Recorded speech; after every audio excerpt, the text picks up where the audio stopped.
Hey everybody, Pastor Greg here. I'm excited about life, and I know that you are too, because life is good and it's getting better all the time. If you're watching this, you're probably watching this on YouTube right now, and I want you to know about a new way that you can watch the messages of CSC. We are so happy, so grateful, and proud to be a part of the New Thought channel. And so if you have Roku or Amazon Fire TV, you can actually subscribe and watch our messages each and every week, along with other amazing and powerful New Thought ministries across the country. Additionally, this will be available on our Apple TV very soon. So it's a new way for you to share the messages. It's a new way for you to experience and stay in the vibration of what is true. We have one more powerful message in our Gospel of Awesome series. Let's get into it.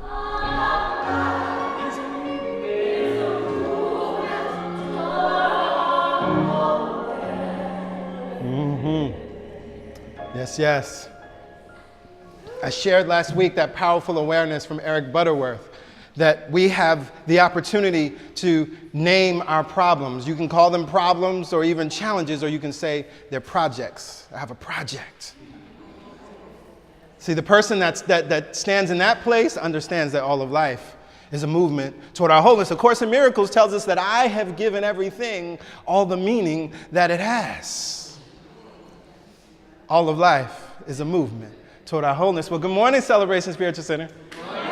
How are we feeling? How are we being? All right, well, it's so good to be here with you. We're going to dig right in. I don't know how long I'm going to be before you today. We'll just let the Spirit move as it moves.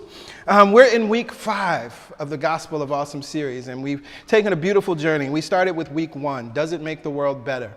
Kid President says that in order to make the world better, or to change the world, is stop doing the things that don't make it better. Really simple. And so we talked about a litmus test that we can ask ourselves that question before we go out doing things that maybe we shouldn't be doing, but we think we're making the world better. In week 2, you brought it with you. I spoke to the hope, to the possibility, to the light that lives within you, recognizing that it's already here, it's within you. The love is already here, it's within you. And so as we want to change our world, as we want to impact our world, we have to first understand that it already exists within us. In week 3, talk gooder. Not good English, but a good message, right? Recognizing that the words that we speak and the vibration of our words matter. And they impact our lives, and they impact the lives of all of those in our sphere of influence. Last week, we came from the topic, change the future. And we talked about how we can do that. Recognizing that, one, our God concept is incredibly important. We talk about it so often, right? That so many of us were raised or given an idea about a God that is judging us, a God that is guilting us, a God that is shaming and blaming us, right? And we actually have to destroy that idea of God in order to change the future. Otherwise, we continue to create a future that still has shame, blame, and judgment, and we wonder why the world is the way it is. I talked about looking at the Bible literally. When you read the Bible literally, you create the world that we have today. And so we must destroy that. The second part of that is then that we must become solution finders, right? We can talk about the problems all day long. Turn on the TV. That's what they do. They talk about the problems, right? But it's a different vibration to be a solution finder versus even being a problem solver. It's a different vibration. And so as I was preparing for this message, I was actually reminded of something that I shared back in 2013. It was actually New Year's Eve, 2013, our first New Year's Eve service going into 2014. And I talked about an old ancient story, an idea that I think is incredibly important for us to come back to. As we have taken this journey over the 4 weeks, as we have been inspired by Kid President and his book, Kid President's Guide to Being Awesome, there's a story about the bee and the spider. And it's very simple. What we recognize is that we know about bees. We know how bees make honey, right? That bees take the pollen and then they bring it back to the hive, and they put it in the honeycomb and make honey, and they eat the honey, and it's an awesome process, right? And we enjoy honey. But did you know that spiders actually use pollen for something as well? Well, spiders, they take the pollen, and that's how they make their poison. And in that message, the title was The Choice is Yours. I said that we always have a choice. See, the pollen is like life, neutral. It's just pollen on a beautiful flower. And we have a choice. Are we going to be the bee, take that pollen and make something sweet and wonderful out of it? Or are we going to be like the spider and take that pollen and create poison? And I think at the end of the day, that's really what Kid President is inviting us to think about. When you look through all the 100 different ways that he offers to us how we can make our lives and the world more awesome, he talks about his own life. He interviews lots of people, young and old, that are doing amazing things on the planet. Continually, you realize that what he's offering us is this same choice between the bee or the spider. Are we going to take the pollen? Are we going to take life, which is neutral, and are we going to make poison of it, or are we going to make honey? When he offers ideas like don't be in a party, be a party. See, that's the choice. That's the spider versus the bee.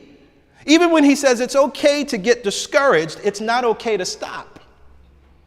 We get discouraged sometimes. I'm sure many people have felt discouraged even this month with all that has taken place. But it's not okay to stop. Don't get tired, get inspired. He also offers that things don't have to be the way that they are. But see, we have to believe that, right? So often we get fixed in this idea of this is just the way it is. This is just the way it is. Oh, well, I guess I just have to accept that. And he offers another one. We talk often about self-care here. Take care of yourself so that you can take care of someone else. But that's about a perspective. You have to believe something about the world. You have to look at the world a certain way. You have to choose to be the bee and make honey. But so often in our lives, we are choosing like the spider and making poison. So all throughout this month, we've talked about and looked at all of these different ways that we can be awesome, that we can make our lives more awesome, that we can make the planet more awesome. And it's interesting and beautiful that we have plenty of contrasts in our lives individually and collectively to utilize the wisdom from Robbie Novak, from Kid President, right? When we last year decided that we were going to do the Gospel of Awesome in July, none of the things that took place had happened, right? But yet here we are dealing in a deeper and more profound way with the killing of unarmed black men. Here we are dealing with more terrorism on this planet. Here we are in a very contentious presidential election. All of this contrast. And gratefully, we have a way to look at the world that can help us change the world. But the thing is, your participation is required. It's been fun. It's been nice. For 4 weeks, we've been talking about being awesome. And I wore my awesome t-shirt last week, right? All of that is wonderful, right? We can read the book, and Robbie Novak, he's a wonderful young man, and he can make us laugh, and he can inspire us, and it can feel good. Oh, yeah, remember way back in July of 2016 when we read about being awesome and that cute kid, and we talked about treat everybody like it's their birthday, and we got birthday cards, and we gave out birthday cards, and we had Family and Friends Day, and we loved on each other, right? All of that is wonderful, but if you want your life to change, and then collectively, if you want this planet to change, if you want this city, if you want this country to change, your participation is required. And I found it very interesting that our president, this week in his speech, if you haven't listened to his speech at the DNC, it was very powerful, and it was powerful on a bunch of levels. And for those of us, as we are metaphysicians and as we're studying principle, and we've talked so much this month about the principle of polarity, and that ability to neutralize yourself, polarize yourself rather, to the side of that which you want. That's what Barack Obama did in his speech. If you notice, he kept talking about all the good that he sees on this planet. There's a conversation. This is, again, the principle of polarity. There's two poles. You got to choose which side you want to be on. There's the bee and the honey, right? The pole is neutral. The pollen is neutral. He said, what I see good things happening on this planet. I see people's lives being impacted and changed. I'm receiving letters from people that are telling me that now that they have health insurance, there are things that they can do that they couldn't do before. I'm seeing, this is what I see. This is the America that I see. He was demonstrating that principle of he was pulling himself and polarizing himself onto the pole, saying that this is my reality, this is what it will be. I take this pollen and I make honey of it. Demonstrating that principle that we've been talking about all month, but there is something else that he says in his message that I thought was so interesting in his speech. He said it's not yes, he can, it's not yes, she can, it's yes, we can. Your participation is required. Your awesome is required. If you want an awesome life, if you want an awesome planet, if you want an awesome city, if you want an awesome family, your awesome is required. Right? If you think your family needs to be more awesome, start being awesome. If you think your workplace needs to be more awesome, start being awesome. And we've talked about how that can be, right? You can ask yourself a question. Does this make the world better? Does this make my family better? Does this make my relationship better? Does this make my workplace better? As you get an idea to do something that may actually be an ego and not in love, start being awesome. Talk gooder. Use words that are loving. Use words that are harmonious. Use words that are constructive. Right? And then change the future. Let go of that old God concept of shaming and blaming and judging, right? But then become a solution finder. Talk more about the solution than the problem. The solution and the problem live on two different stations, two different frequencies. Yes, yes?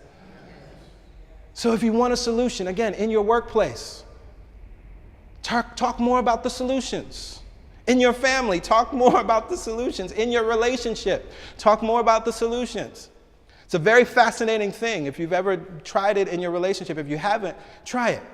If your partner is getting on your nerves about this, that, or the other, and of course what we want to do is keep talking about what she's not doing, what he's not doing, that thing that gets on my, and so what happens? It gets worse, doesn't it? Right? If you feel yourself in that space and place, I don't care if it's just one thing, because all you need is one in the beginning. Find that one thing that you appreciate. Find that one thing that you can still just feel good about, right? Not conjuring up, not making it up, not forcing yourself. Find that one thing. And see, what I know by law of attraction, every thought attracts another thought after its kind. If you can have that one thought, a second thought will come. Again, that's just by law. That's how the law of attraction works, right? And so if you allow yourself to even sit with that just for a few minutes, and if you are really deep in it, you may even for a few days continue to write down that thing that is good, that is loving, that you appreciate about your partner, about your boss, about your coworker. All relationships are the same. Yes, yes. What you can begin to do is to create a more awesome experience. Just that easily. Just that easily. But again, if you stay in that complaining place, if you stay in that place of what they're doing wrong or what's getting on your nerves, by law, same thing, it attracts after its kind, you'll continue to be in that space and place. You'll continue to create more of it. No shame, no blame. That's just the law, right? Just like if I drop this iPad, it'll fall to the ground because the law of gravity is. Same thing. No shame or blame. It doesn't matter how good of a person I am that gravity works. It doesn't matter how bad of a person I am that gravity works. It's law. Yes, yes? We understand that. And so as we recognize then that our awesome is required, our participation is required, near the end of the book, Kid President, he offers a lot of ideas, and he's telling us that the time to be awesome is now. And he wrote something here that I thought was a beautiful picture.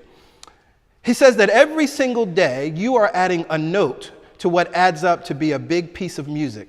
Other people are making music too. Together we're all making a big song, and it's a really good song. Your awesome is required. There's a song that the universe is always singing. There's a song that Source is always playing. There's a song that God is always orchestrating. But our participation is required. Are you going to sit in your seat and play your part of the song, play your instrument, sing your part of the song? Because it is out of that collective awesome, it is out of that collective singing, it is out of that collective playing that each and every one of us must play, and nobody can play your part except you, that we then create this beautiful song, this big song, because each of us are adding a note to what adds up to be a big piece of music. And as I read that, it took me back. Last week we talked about, I brought us to Joseph Campbell and the Power of Myth, and that quote that I love, that the virtues of our past become the vices of our present. And that which was a vice in the past actually becomes essential for the present. And so he said the old-time religion, it belongs to another set of human values. It belongs to another universe entirely. We need to let go of the old-time religion. But that conversation continues between Joseph Campbell and Bill Moyers. And Bill Moyers asked, well, if that's the truth, then what are the new myths? Where will the new myths come from? Because apparently we need a new myth. As humanity is still grappling and wrestling with this technological age and all of the things that are happening and the ways in which our world is becoming smaller through technology, and this was back in 1988. So, I mean, things have changed even more. What will be the new myths? And Joseph Campbell responds in this way. He says, the only myth that is going to be worth thinking about in the immediate future is one that is talking about the planet, not the city, not these people, but the planet and everybody on it. And it goes on. He says, when you see the earth from the moon, you don't see divisions there of nations or states. This might be the symbol, really, for a new mythology to come. That is the country we are going to be celebrating, and those are the people that we are one with. Your awesome is required. And your awesome is required in the sense of what is your highest possibility for life itself? Do you realize that what we're talking about and what we're creating, although each and every one of us have manifested here as different cultures, and we've manifested here as male and female, we've manifested here as tall and short, we've manifested here as long hair and no hair, we've manifested here as all of these different realities, right? At the end of the day, when you zoom out and rise up above this planet, it's just one planet. One people, one community. If Martians came to this planet, they would see us as Earthlings. That's all. Different hues, different colors, but Earthlings. And I love to say this so often, right? When we look at flowers, we recognize all the varieties of flowers, but we still know that they're all flowers, right? From a sunflower to a rose to a daffodil. Right? They're all flowers. We know that. And so it's important for us to understand that the highest reality and the highest possibility has to take us to this place of oneness, has to take us to this place of unity. Because even as we go back to the scriptures, and last week as I talked about that literalism, we recognize that as you read the First Testament, and next month we're going to deal with the Second Testament, but even as you read the Second Testament, there's divisions, there's factions, right? Even as early Christianity was being developed, there was the difference between Paul and Peter, right? Even as early Christianity was being developed, there was still this idea about, well, should you be circumcised or not? There were still all of these divisions, which of course has splintered out. I mean, Christianity is incredibly splintered, right? Incredible divisions, but it's not just in Christianity, right? We see the same thing within Islam. We see the same thing within Judaism. We see the same thing within Hinduism. We can go on and on and on. The split that belongs to the old way, that belongs to another set of human values, that belongs to a different universe. But what we recognize is what we are being called to come to is this place and this reality of oneness. And sometimes that's hard to hear, right? Because we're in this place and space right now of needing to affirm that Black Lives Matter, right? Or feeling that we need to affirm that. I don't need to affirm that. I know that Black Lives Matter, right? I believe that that's actually the point that we collectively need to come to, right? Because unfortunately, what I hear when I hear that call, I'm hearing a call for something external to us to say that we matter, but that will never work, right? That will never work. Now, it may seem hard to see it on the collective, but let's bring it to the individual. Let's bring it to a relationship, a romantic relationship. And that person, quote unquote, did you wrong. Or you thought they loved you, but the things that they were doing didn't show you, didn't demonstrate that they loved you.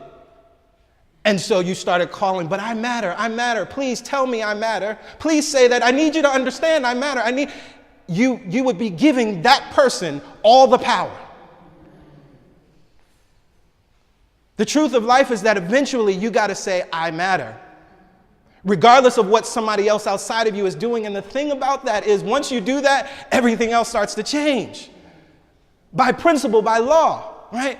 Now we can look at it, I love, brilliantly, many people have offered the idea in explaining Black Lives Matter versus All Lives Matter, the idea of if you're in a neighborhood and there's a house that's burning, you need to put the fire out in the house that's burning. And what some are saying is that when someone affirms that all lives matter, they're essentially not addressing the fact that there's this house burning, right? But the higher truth is that we got to look, the reason even why that we got to address that house is because it's a part of a neighborhood. If the house continues to burn, the whole neighborhood burns. This is the oneness. This is the unity. This is the idea of one planet, one village, one community. Dr. Martin Luther King spoke to it so brilliantly. He said, it's amazing and it's fascinating to understand, but I actually cannot fully achieve all that I am until my brother also achieves all that he is, until my sister fully achieves all that she is. If we want to look at the idea of gender, and we're grateful and thankful to know and see now that we have a woman who is fully, the Democratic candidate has been nominated, right?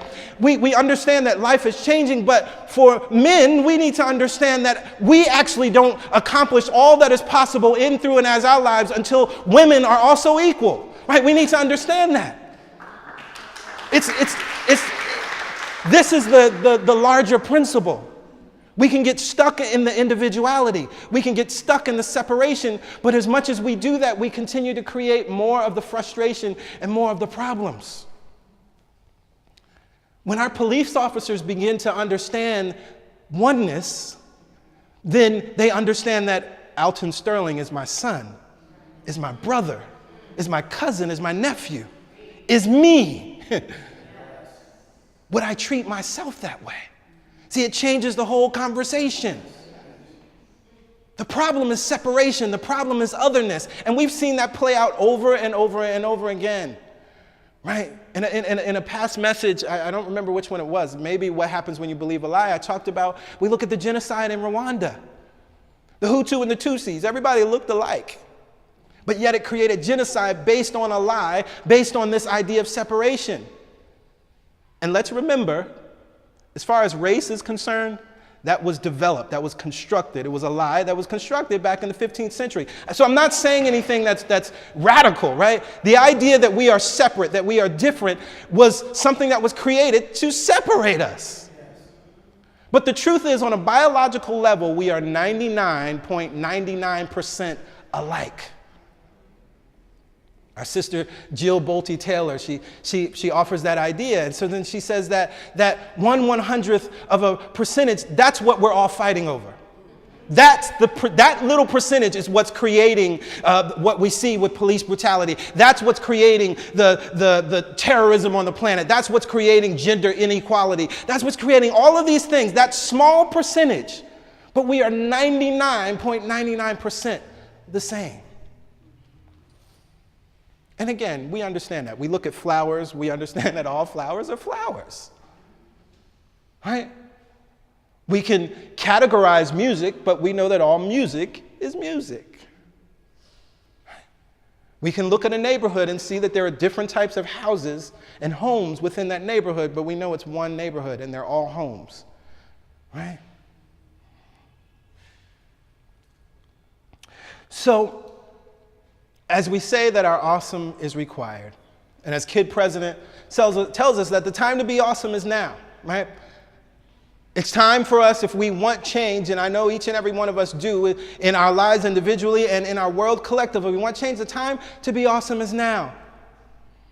And so I was thinking about it, it reminded me of a movie that I enjoyed when I saw it. I haven't seen it since, but it was back in 2008. It's a movie called The Whackness. And it's a fun movie because it's a coming-of-age story. It talks about a teenager who was coming of age in 1994 in New York. And 1994 was an awesome year in hip-hop. I remember that year, that summer of 94, that's when Flavor in Your Ear dropped, right? And that's when Bad Boy was coming on the scene. And I remember everybody I knew from Brooklyn back then kept telling me about this cat named Biggie Smalls who was going to change the game, right? And so this movie is great because it uses hip hop and it uses all that music, Wu-Tang Clan, so many great songs from that era. And he's going through this journey. He meets a girl that he loves, but he's shy and he doesn't know how to tell her how he feels about her. And they're having a conversation, and he was pretty down on himself. He was pretty pessimistic. And she says to him, she says, you're always looking at the whackness. I look at the dopeness. She said, life is dope. Don't you understand? I look at the dopeness. When I look out at life, when I look at what's going on, I recognize she was teaching principle. I look at the dopeness of life.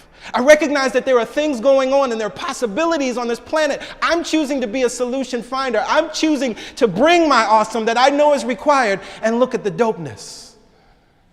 Are you ready to look at the dopeness in your life? On that, let us stand. Let us stand. Oh my goodness. I look at the dopeness. I look at the dopeness. And so we take a breath in together. Mother, Father, God, we are grateful and thankful. We are grateful and thankful for the gospel of awesome, for the good news of awesome. We are grateful and thankful for this journey that we have taken as we have been inspired by this young brother, this little Buddha, Robbie Novak, aka Kid President, who has come to this planet and has made a decision to be awesome. He's made a decision to be awesome in spite of the illness and dis-ease that is ravaging his body at times, in spite of his limited movement at times, in spite of the bones that are continually being broken in his body. He has recognized and realized that he can look at the whackness or he can look at the dopeness, and he's decided that life is awesome. He's decided that he can be awesome. And because he's decided that he can be awesome, he is standing as a light, as a beacon of awesomeness for all of us to remind us that there is an awesome presence that lives within us, that there is awesome possibility that lives within us, that there is awesome service that we can bring to the planet, that there is an awesome love that we can bring to our families, that there's an awesome ideas that are seeking to come forth through us. We are grateful and thankful for this brother, as he is a reflection of all that we are, all of the good that we are, all of the joy that we are, all of the possibility, all of the wisdom that we are. And so in this moment, we are choosing to take all that has come forth throughout this month and to use it. We are choosing to take all that has come forth and all that we have learned and all that we have absorbed here in this month, and we are going to go out in the world and make change. We are choosing to be inspired by life. We are choosing to polarize ourselves on the side that knows that all is becoming well and all is well, all is unfolding, for all of life is a movement toward our wholeness. We are choosing to stand in this place where we no longer say that we have problems, but we have projects.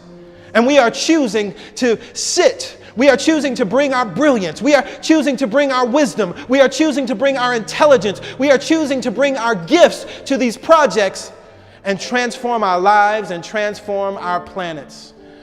I am so grateful for each and every person that is here in this space and within the sound of my voice. For I know that they are world changers. I know that they are life changers. And I know that they are absolutely awesome.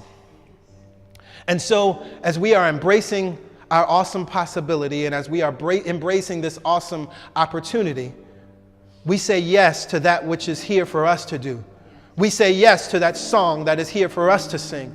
We say yes to that song that is here for us to play because we know there are so many others that are singing along with us. We know that there are so many others that are playing along with us. And we know as we each bring our individual songs together, we create a collective song that shakes the planet and shifts the vibration of this planet into that which we most want to see, that which we most want to be, that which we most want to do and to have. And so I release this prayer with absolute knowing and expectation that the words that we speak cannot return us into us void. And so we stand on our tippy toes of expectation, knowing that the transformed world we desire will be. Together we lift up our voices and we say amen, amen. Ashe. Ashe. And so it is. And so it is. Thank you, God. Thank you, God.